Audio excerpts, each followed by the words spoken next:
ഇപ്പോഴത്തെ ഓണം എങ്ങനെയാണ് എന്ന് ഞാൻ ചോദിച്ചാൽ, ഇതെല്ലാം കൊച്ചു പിള്ളേർക്കുള്ളതാണ്, അല്ലെങ്കിൽ യങ്സ്റ്റേഴ്സിനുള്ളതാണ്.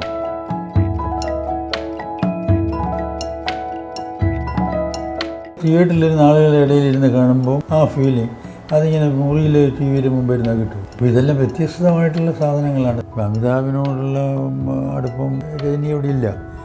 ഷുഗറുണ്ട്? ഷുഗർ ആവശ്യത്തിനുണ്ട്.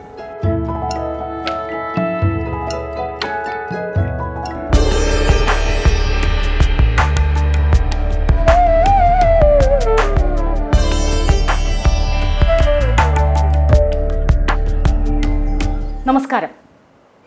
ഇന്ന് എനിക്കിവിടെ അതിഥിയായി കിട്ടിയിരിക്കുന്നത് മലയാളത്തിൻ്റെ ആ മധുരേതിഹാസം എന്ന് ഞാൻ പറയും, ശ്രീ മധു സാറാണ്.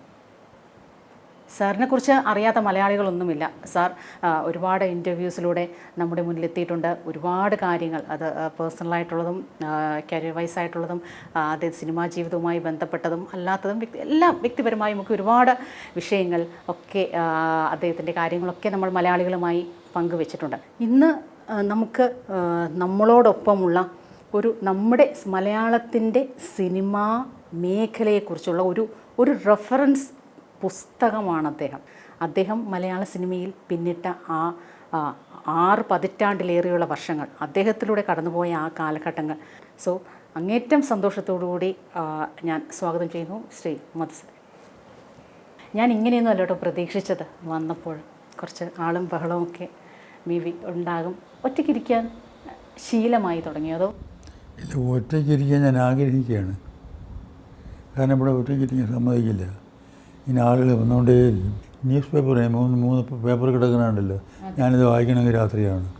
കാരണം ആളുകൾ ഇങ്ങനെ വരികയും പോവുകയും ചെയ്ത കാരണം സമയം കിട്ടില്ല വായിക്കാനുള്ള. ഈ കാലങ്ങളൊക്കെ ഇങ്ങനെ മാറി മാറി പൊയ്ക്കൊണ്ടിരിക്കുകയാണ്. ഓണം വരും, വിഷു വരും, പിന്നെ ക്രിസ്മസ് വരും, ഇങ്ങനെ മാറിക്കൊണ്ടിരിക്കുകയാണ്. ഇപ്പോഴത്തെ ഓണം എങ്ങനെയാണ് എന്ന് ഞാൻ ചോദിച്ചാൽ സാർ എന്താണ് പറയുക എന്ന് എനിക്കറിയില്ല.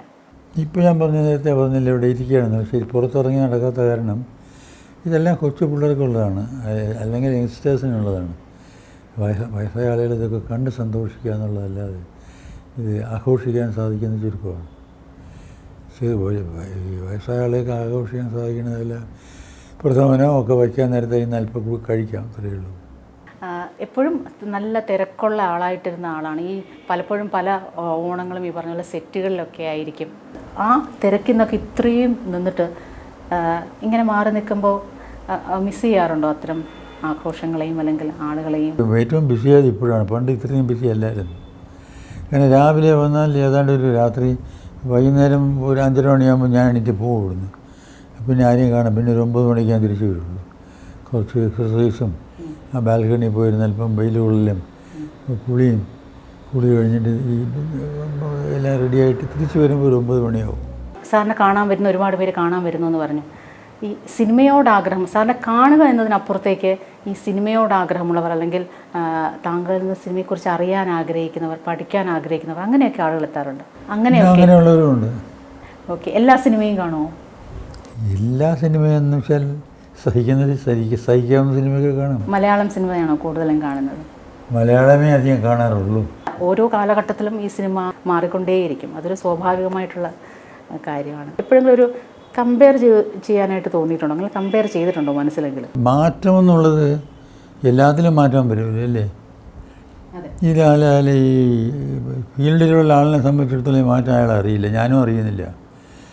കാരണം ഇത് ഓരോ നിമിഷവും ഓരോ മണിക്കൂറും ഓരോ ദിവസവും ഇങ്ങനെ മാറിക്കൊണ്ടിരിക്കുകയല്ലേ. അത് പക്ഷേ സ്ലോ പ്രോസസ്സാണ്, നമ്മളറിയില്ല മാറിയത്. അത് ബാക്കിയുള്ളവർ പറയുമ്പോഴാണ് മാറിയെന്ന് അറിയണത് തന്നെ.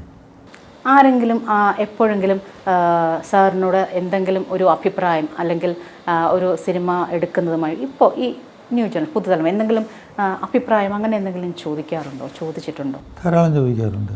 ഓക്കെ. ഇപ്പോൾ ഏറ്റവും ഒടുവിൽ അഭിനയിച്ചത് മമ്മൂക്കയുടെ ഒപ്പമാണ്. ആദ്യം ഞാൻ നിർത്തിയതിന് ശേഷം മമ്മൂ ഇതൊരു അത്യാവശ്യമാണെങ്കിൽ ഇത് പണ്ടേ പ്ലാൻ ചെയ്ത് പോയ കാര്യമാണ്. അതിൽ അങ്ങനെ അഭിനയിക്കുന്ന ക്യാരക്ടറിൻ്റെ ഗുരുവിൻ്റെ റോളാണ്. അത് സാറ് തന്നെ വേണമെന്ന് അത്യാവശ്യം ഇവിടെ വന്നിട്ട് നിർബന്ധിച്ചിട്ട് ഞാൻ പോയതാണ്. അപ്പോൾ അതിന് മുമ്പ് 2 വർഷത്തിന് മുമ്പേ ഞാൻ നിർത്തിയിരുന്നു. അത് കഴിഞ്ഞിട്ട് ഈ വർഷങ്ങളുടെ ഇടയിൽ ഒരെണ്ണം ചെയ്തത് 1 അപ്പോൾ 2 വർഷം മുമ്പ് ഇപ്പോൾ സാറ് പറഞ്ഞു ഞാനൊന്ന് ഒരു താൽക്കാലികമായിട്ടൊന്ന് പോസ് ചെയ്യാം എന്ന് വിചാരിച്ചു എന്ന് പറഞ്ഞു, 2 വർഷം മുമ്പ് ഒന്ന് നിർത്താം. അതെന്താണ് അങ്ങനെ ഒരു ഡിസിഷനിലോട്ട്? അതൊരു ഡിസിഷനല്ല, അതൊരു ഫീലിംഗാണ്. ഞാൻ നിർത്തി കളയാൻ തോന്നി, ധാരാളം മതി. അതിന് ഒരു പക്ഷേ അതിനുള്ള കാരണം സെയിമാണെന്ന് തോന്നുന്നു. കുറേ അധികം തന്ത്രറോളുകളാണ് എനിക്ക് കിട്ടിയത്. അപ്പോൾ ഇതിന് റിപ്പീറ്റ് ചെയ്ത് ചെയ്യാൻ സുഖമില്ലാതെ തോന്നി. അപ്പോൾ അത് വേണ്ടാന്ന് തോന്നി. ഓക്കെ, ലൂസിഫറിലും സാറ് അഭിനയിക്കാനായിട്ട് തയ്യാറെടുത്തിരുന്നപ്പോൾ എന്തോ വീഴുക എന്തോ സംഭവം? ഞാൻ ഒന്നും വീണ്, അതൊരു ഒരു കാരണമായെന്നുള്ളതേ ഉള്ളൂ, ഒരു നിമിത്തമായെന്നുള്ളതേ ഉള്ളൂ പറയാൻ. മനസ്സിൽ നേരത്തെ ഉണ്ടായിരുന്നു. വീണ പോയിട്ട് ഇവിടെ ഇങ്ങനെ നീലിച്ചു പോയി. അപ്പോൾ അവർ ഉദ്ദേശിച്ച ദിവസം ഷൂട്ട് ചെയ്യാൻ പറ്റില്ല. അപ്പോൾ അവർ പറഞ്ഞു സാരമില്ല, ഒരു 2 ആഴ്ച 3 ആഴ്ച മാറ്റി നീട്ടി വെച്ചിരുന്നെങ്കിൽ അപ്പോൾ ഷൂട്ട് ചെയ്യാം.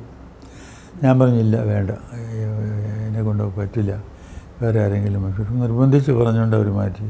സിനിമയിലൊരു പവർ പോയിന്റ് ഉണ്ടോ? ഉണ്ട്, എല്ലായിടത്തും ഉണ്ട്. മുൻപ് പണ്ടതുണ്ടായിരുന്നു, അങ്ങനെ ഒരു പവർ പോയിന്റ് ഉണ്ടായിരുന്നു? എന്നും ഉണ്ടായിരുന്നു, എല്ലാത്തിലും ഉണ്ട്. സാറൊക്കെ തുടക്കത്തിലൊക്കെ വന്ന സമയത്തും അങ്ങനെ ഒരു പവർ പോയിന്റ് എന്ന് പറയുന്നത്, അതായത് സിനിമാ മേഖലയെ നിയന്ത്രിക്കുന്ന പറഞ്ഞുകൊണ്ടാരും വന്നിട്ടില്ല. പക്ഷേ that use to be there. ഒരു ഉദാഹരണത്തിന് ഇപ്പോൾ ഒരു നായകൻ ഒരു സിനിമയിൽ ഇപ്പോഴത്തെ ഈ സമയത്ത് ഇപ്പോൾ ഒരു പക്ഷേ പുള്ളിക്ക് ഡിമാൻഡ് ചെയ്യാൻ പറ്റും, പിന്നെ എനിക്ക് ഇന്ന നായിക വേണം, അല്ലെങ്കിൽ എൻ്റെ സീനിൽ ഇങ്ങനെ ആയിരിക്കണം, സജഷൻസ് കമൻസ് ഇങ്ങനെയെല്ലാം പറയാം.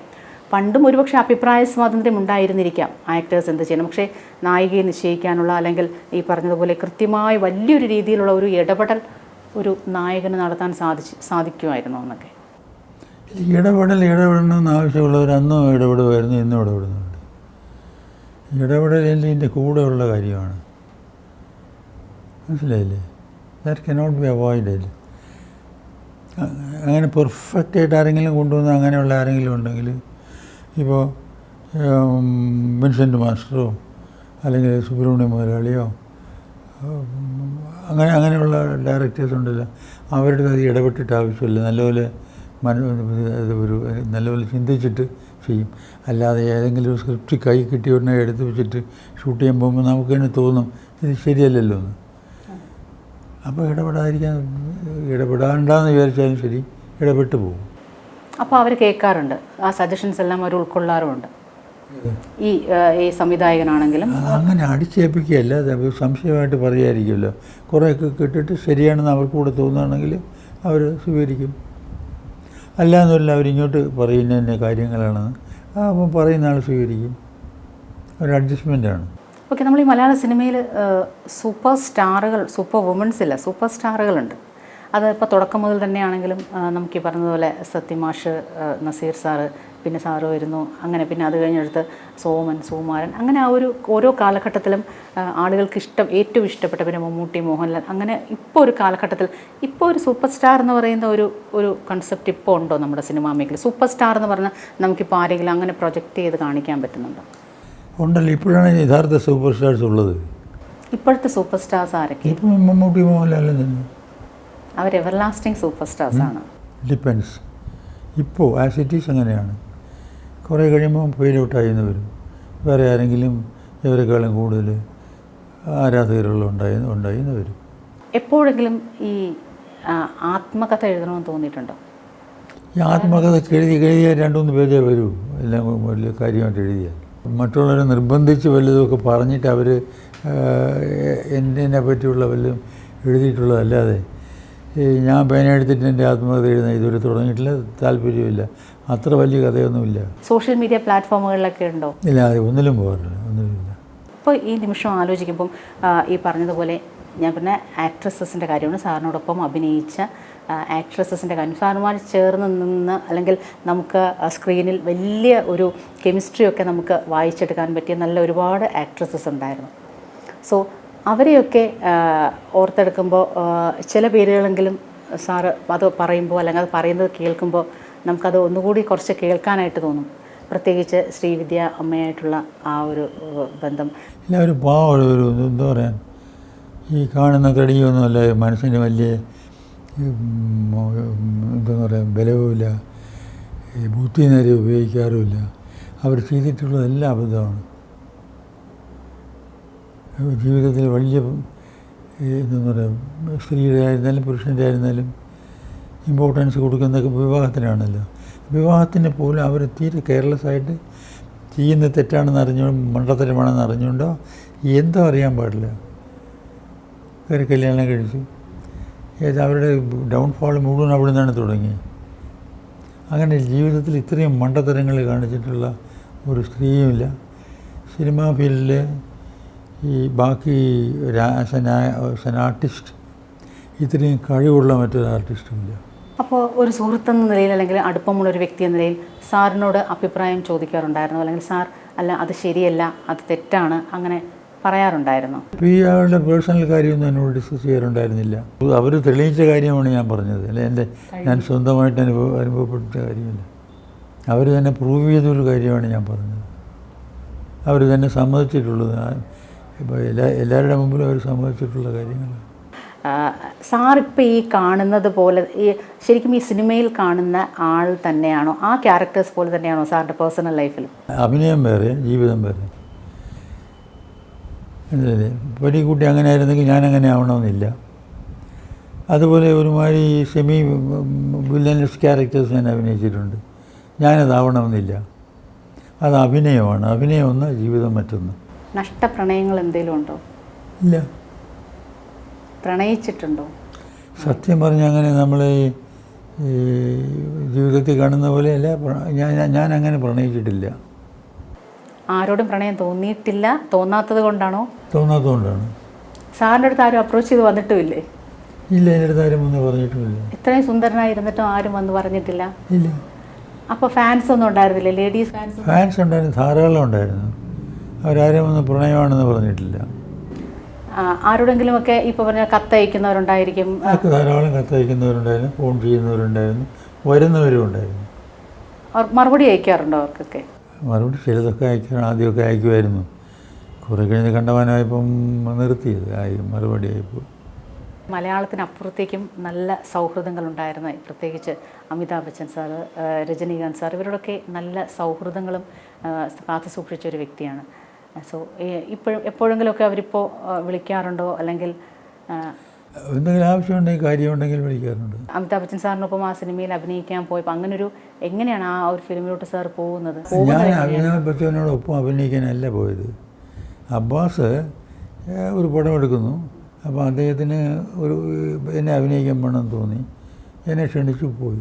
അത് കഴിഞ്ഞിട്ടാണ് അമിതാഭ് അതിനകത്ത് വരുന്നത്. അപ്പോൾ ആദ്യം സാറാണ് സെലക്റ്റഡ് ആയത്, അതിനുശേഷം? ഞാൻ സെലക്ട് ആയ വേറെ ആർട്ടിസ്റ്റ്, എന്നെക്കാളും മുമ്പേ വേറെ ആർട്ടിസ്റ്റിനെ സെലക്ട് ചെയ്തിട്ടുണ്ടായിരുന്നു. അപ്പോൾ അമിതാഭിനോടുള്ള അടുപ്പം രജനിയോടെ ഇല്ല. കാരണം അതൊരു 1-2 ദിവസം ഷൂട്ടിങ് പോയി. ഇതങ്ങനെയല്ല, ഒരു മാസം മുഴുവനും ഗോവയിൽ ഞങ്ങൾ കാട്ടിലും മേട്ടിലും എല്ലാം നടന്നാണ് ഒരുമിച്ച് ഒരു സ്ഥലത്ത് താമസിച്ച് ഒരുമിച്ച് ആഹാരം കഴിച്ച് മോർ ദാൻ എ മന്ത് അങ്ങനെയാണ് മറ്റേ അത് സാത്ത് ഹിന്ദുസ്ഥാനി ഷൂട്ട് ചെയ്തത്. ഈ രജനീയുടെ പടത്തിൽ ഞാൻ പോയിട്ട് ഞങ്ങളെ കോമ്പിനേഷൻ 1-2 ദിവസം ഉണ്ടായി കാണും, ഇത്രയേ ഉള്ളൂ. അപ്പോൾ അതുപോലുള്ളൊരു അടുപ്പം രജനിയോട് ഉണ്ടായിട്ടില്ല. ഈ പറഞ്ഞ പോലെ തൊട്ടടുത്ത് ഈ രജനി സാറിൻ്റെ കാര്യം പറഞ്ഞപ്പോഴാണ് ഈ സിനിമാ താരങ്ങളെല്ലാം രാഷ്ട്രീയത്തിലേക്ക് കടന്നു വരുന്ന ഒരു ട്രെൻഡ് വളരെ കൂടുതലായി നമ്മൾ തൊട്ടടുത്ത സ്റ്റേറ്റിൽ തമിഴ്നാട്ടിൽ കാണുന്നുണ്ട്. എന്താണ് അതിനോടൊക്കെയുള്ളൊരു അഭിപ്രായം? ഈ രാഷ്ട്രീയവും സിനിമയുമായി വ്യക്തിപരമായിട്ടുള്ള ഇൻട്രസ്റ്റാണ്. ഈ പൊളിറ്റിക്കലായിട്ടുള്ള രാഷ്ട്രീയത്തിനോടുള്ള താല്പര്യം മനസ്സിലുണ്ടായിരുന്നിരിക്കാൻ പണ്ടേ തന്നെ. പിന്നെ അങ്ങനെ സിനിമയിൽ നടനായി അല്ലെങ്കിൽ വേറെ എന്തെങ്കിലുമായി. അപ്പോൾ അതിൻ്റെ മറിച്ചിട്ട് എനിക്ക് ഇഷ്ടമുള്ള മനസ്സിലിഷ്ടമുള്ള ഇതിനൊരു ഓപ്പർച്യൂണിറ്റി വരുമ്പോൾ അങ്ങോട്ട് അത് ചെയ്യുക എന്നുള്ളതേ ഉള്ളൂ, ഇത്രയേ ഉള്ളൂ. ഒരിക്കലും രാഷ്ട്രീയം എന്ന് പറയുന്ന ആ ഒരു പാതയിലേക്ക് സാറിൻ്റെ ദൃഷ്ടി പതിഞ്ഞിട്ടേ ഇല്ല? ഇല്ല, എനിക്ക് താല്പര്യം തോന്നിയിട്ടില്ല. കാരണം അച്ഛൻ കോൺഗ്രസ്സുകാരനായിരുന്നു, പക്ഷേ അച്ഛൻ്റെ ഒരുപാട് ഫ്രണ്ട്സ് കമ്മ്യൂണിസ്റ്റുകാരും അല്ലാത്തവരും ഇതൊക്കെ ഉണ്ട്. അപ്പോൾ കൂടുതലും മനസ്സിലാക്കി രണ്ടില്ലാം കൂടെ ചേർന്ന് ഒന്ന് തന്നെ. ഓരോരുത്തരുടെ ആവശ്യം പ്രമാണിച്ച് പ്രത്യേകം ഓരോ പാർട്ടിയിൽ തന്നെ പാർട്ടികൾ ഇതെല്ലാം ചിലരുടെ ലീഡർഷിപ്പിൻ്റെ കാര്യം കൊണ്ട് അല്ലാത്തതൊക്കെ വന്ന് പോകുന്നതാണ്. ഇതെല്ലാം കൂടെ ഒരു ഇതായിട്ട് തന്നെ പോകും. ഇപ്പോൾ സാറിന് രാഷ്ട്രീയമുണ്ടോ? ഈ പാർട്ടിയുടെ ബാനർ നോക്കിയിട്ടല്ല, ഞാൻ വ്യക്തിയെ നോക്കിയിട്ടാണ് വോട്ട് ചെയ്യണേ. ഈ പാർട്ടിയും രാഷ്ട്രീയം ഒന്നും അല്ലാതെ ഇപ്പോൾ ഈ ജെൻസി കുട്ടികൾ ഒരുപാട് നമ്മുടെ എന്താണ് നമ്മുടെ മുഖ്യധാര രാഷ്ട്രീയം എന്ന് പറയുന്നത്, ഞാൻ ആ പൊളിറ്റിക്കൽ രാഷ്ട്രീയമല്ല, രാഷ്ട്രത്തെക്കുറിച്ച് അറിയാൻ അല്ലെങ്കിൽ രാഷ്ട്രത്തിലെ ഓരോ പൗരൻ്റെ അവകാശങ്ങളെക്കുറിച്ച് അറിയാൻ, അങ്ങനെ ഒരുപാട് കാര്യങ്ങൾ നമ്മുടെ പുതിയ തലമുറ, പുതിയ കുട്ടികളൊക്കെ വരുന്നുണ്ട്. ശരിക്കും ഈ രാഷ്ട്രീയ പാർട്ടികളൊക്കെ അപ്രസക്തമായി ഇതുപോലുള്ള പുതിയ തലമുറയിലെ കുട്ടികൾ നല്ല കൃത്യമായ എയിമോടുകൂടി നമ്മുടെ രാജ്യത്തെ ഏറ്റെടുക്കുമോ? എനിക്കിതിൽ താല്പര്യമില്ലാത്തതുകൊണ്ട് ഞാനത് സ്റ്റഡി ചെയ്യാൻ പോയിട്ട് പത്രത്തിലിങ്ങനെ ആ പാർട്ടി ഈ പാർട്ടി പിന്നെ ആയിക്കോട്ടെ എന്ന് പറഞ്ഞല്ലാതെ ഞാനത് പഠിക്കാൻ ശ്രമിച്ചിട്ടില്ല. വലിയ കാര്യമായിട്ടും തോന്നിയിട്ടില്ല. ഒരു പേര് എന്നുള്ളതല്ലാതെ. കോക്രോച്ച് പാർട്ടി എന്ന പേരാണ്, പാറ്റ പാർട്ടി എന്നാണ് അതിൻ്റെ പേര് തന്നെ വന്നത്. ഇല്ല, അതൊരു കാലത്തിൻ്റെ ഇതായിരിക്കാം. ഒന്നുമില്ല, ഇതിനൊക്കെ മുമ്പ് തന്നെ ഈ തൃണമൂൽ കോൺഗ്രസ് ഉണ്ടായില്ലേ? അതെ. പണ്ട് ഈ പുള്ളിയേർത്ത് പറയാന്ന് പറഞ്ഞാൽ തെറിയ പറയുന്നതിന് സമയം അല്ലേ? അതെ. അങ്ങനെ പാർട്ടിക്ക് തന്നെ പേര് അവർ തൃണമൂലിൽ നിട്ടു, തൃണമൂൽ കോൺഗ്രസ്. അത് പുല്ലിൻ്റെ പേരിലായിരുന്നു. പിന്നെ ഈ പോകുന്ന പാർട്ടിയുടെ പേരിലും പൂന്തിൻ്റെ പേരിലും ഒക്കെ വരുന്നു എന്നുള്ള വ്യത്യാസമേ ഉള്ളൂ. ഈശ്വര വിശ്വാസിയാണ് ഇപ്പോഴും? ഉണ്ട്, ഈശ്വര വിശ്വാസമുണ്ട്. ക്ഷേത്രങ്ങളിലൊക്കെ പോകാൻ പറ്റാറുണ്ടോ ഇപ്പോഴും? ക്ഷേത്രങ്ങളിൽ പോകാറുണ്ടായിരുന്നു, ഇപ്പോൾ പിന്നെ എങ്ങും പോകണില്ലല്ലോ. ദൈവങ്ങളുടെ അവിടെ എല്ലാം പോകും. ശബരിമല പോകുമായിരുന്നു, ഗുരുവായൂർ പോകുമായിരുന്നു, പത്മനാഭസ്വാമി ക്ഷേത്രത്തിൽ പോകുമായിരുന്നു, ഗൗരീശപട്ടത്ത് അമ്പലത്തിൽ മിക്കവാറും പോകുമായിരുന്നു. ഇപ്പോൾ എല്ലാം ദൈവങ്ങളുടെ അടുത്തെല്ലാം പറഞ്ഞിട്ടുണ്ട്, നീ കാല് വയ്യ വരാൻ വയ്യ, നിങ്ങൾ വല്ലപ്പോഴും ഇങ്ങോട്ട് വരണം. ഏറ്റവും ഇഷ്ടമുള്ള ദൈവം ആരാണ്? ഏറ്റവും ഇഷ്ടമുള്ള അല്ലെങ്കിൽ പ്രാർത്ഥിക്കുന്ന അല്ലെങ്കിൽ പ്രാർത്ഥിച്ച് കിടന്നുറങ്ങും? പലപ്പോഴും പറയാറുണ്ട്, നമ്മുടെ പങ്കാളി നമ്മളെ ഒരു പക്ഷേ വിട്ടുപോയാൽ, പ്രത്യേകിച്ച് ഒരു ഭാര്യാഭർത്തൃ ബന്ധത്തിൽ ഭാര്യയാണ് ആദ്യം പോകുന്നതെങ്കിൽ, ഇപ്പോൾ ഈ കടന്നു വന്ന കാലഘട്ടത്തിൽ ഇപ്പോൾ ഈ നിമിഷത്തിൽ പോലും പുള്ളിക്കാരി ഉണ്ടായിരുന്നെങ്കിൽ എന്ന് അങ്ങനെ തോന്നാറുണ്ടോ? അങ്ങനെ തോന്നാറില്ല. പക്ഷേ ആ ഒരു ഗ്യാപ്പ് ഉണ്ടല്ലോ, ആ ഒരു ശൂന്യത, അത് ഓർക്കുമ്പോൾ ബുദ്ധിമുട്ടുണ്ടാവാറുണ്ട്. ഒന്നും മിണ്ടിയും പറഞ്ഞെങ്കിൽ എന്തെങ്കിലുമൊക്കെ മിണ്ടിയും പറഞ്ഞല്ല, ഒരു എന്താണെന്ന് പറയാൻ, ഒരു ശൂന്യത എന്ന് തന്നെ പറയാം. മിണ്ടുന്നതിലും പറയുന്നതിലും മാത്രമല്ല, ജീവിക്കുന്നതിൽ രണ്ടുപേർ കൂടി ജീവിച്ചുകൊണ്ടിരുന്നതിൽ ഒരാൾ മാത്രമേ കഴിയുമ്പോൾ ഉള്ളൊരു ബുദ്ധിമുട്ടുണ്ടല്ലോ, അത് എല്ലാവർക്കും അനുഭവിക്കുന്നുണ്ട്. എനിക്കും ഞാനും അനുഭവിക്കുന്നുണ്ട്. ശൂന്യത എന്ന് പറയുന്നത് ഭയങ്കര പ്രശ്നം തന്നെയാണല്ലേ നമുക്ക് ഏജ് കഴിയും തോറും? വലിയ പ്രശ്നമൊന്നുമില്ല, അതിങ്ങനെ കൂടെ ഉപദ്രവിച്ചുകൊണ്ടിരിക്കും, ഇത്രയേ ഉള്ളൂ. ആ വാക്കം ഫില്ല് ചെയ്യാനായി സാർ ഒരുപാട് വായിക്കും? അപ്പോൾ ശരിക്കും പുസ്തകങ്ങൾ ധാരാളം വരാറുണ്ട് കയ്യിൽ, ഒന്നും വായിക്കാൻ സമയം കിട്ടാറില്ല. വായിക്കണമെന്ന് വിചാരിച്ചാൽ ശരിക്കും ഈ ഒരു ഓണത്തിന് ഒരുപാട് അതിഥികൾ നമ്മൾ ആര് വേണമെന്നതൊക്കെ സംബന്ധിച്ച് ഒരുപാട് അന്വേഷിക്കാറുണ്ട്. അല്ലെങ്കിൽ മറ്റ് ചാനലുകളിലൊക്കെ ആരാണ് വരുന്നത് ഏറ്റവും ബെസ്റ്റ്, ഇപ്പോൾ ഈ ഫിലിം ഫീൽഡിൽ ഏത് മേഖലയിലാണെങ്കിലും കത്തി നിൽക്കുന്നവരെ കൊണ്ടുവരിക എന്നൊക്കെ ഒരു ട്രെൻഡ് അങ്ങനെയൊക്കെ ഒരുപാട് നമ്മൾ കാണുന്നുണ്ട്. പക്ഷേ പേഴ്സണലി അല്ലെങ്കിൽ ഞങ്ങൾ അമൃത ടി വിയെ സംബന്ധിച്ചിടത്തോളം ശ്രീ മധുസാറിനെ പോലെ ഒരു ഗസ്റ്റിനെ നമുക്ക് അല്ലെങ്കിൽ ഈ ഒരു സമയത്ത് നമുക്ക് കിട്ടുക, അല്ലെങ്കിൽ ഒരുപാട് കൊച്ചു കാര്യങ്ങളാണെങ്കിലും കുറേ കാര്യങ്ങൾ അദ്ദേഹം നമ്മളോട് പങ്കുവച്ചു. ഈ ഒരു അവസരത്തിൽ പ്രത്യേകിച്ച് ഈ ഒരു ഓണക്കാലത്ത് എന്തായാലും വളരെ സന്തോഷം സാർ, വളരെയധികം സന്തോഷം. ഓക്കെ.